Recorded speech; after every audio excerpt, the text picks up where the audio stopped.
Hello, kamusta? O kaya ka nandito kasi 'di ba yung Aegis X ay ayaw bubukas. So ano nga ba yung nagiging problema nito? 'Di ba? Fully charged naman yung battery. Pero ayaw niya mag-open. 'Di ba? So ang gagawin mo dahil hindi nagkakaroon ng contact dito sa ilalim ay medyo itaktak natin ng konti.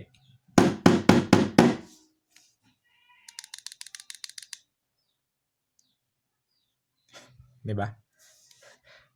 Ganun lang kasi hindi siya nagkakaroon ng contact dito sa ilalim. Yan yung nagiging problema ng Aegis X. Medyo tumatabing yung ilalim niya dito.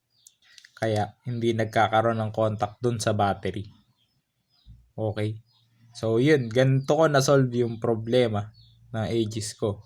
So malaking bagay yung pagiging shockproof niya dahil pwede mong tapikin dito minsan sa ilalim.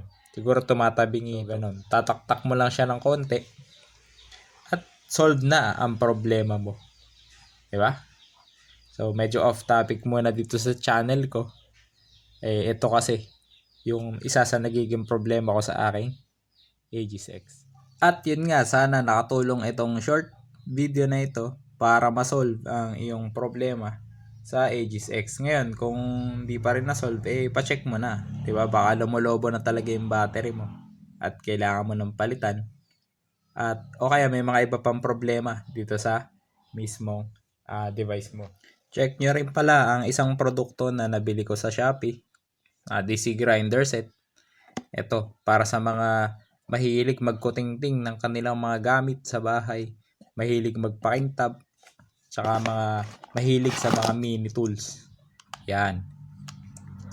Meron akong product review dito sa YouTube.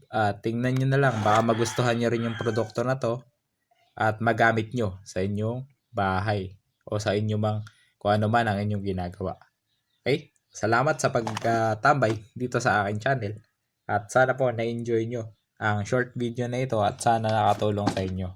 Okay? So maraming salamat po. Subscribe po kayo sa aking channel, Teacher Farmer Ali sa YouTube at Kambingan ni Ali Boy Facebook page.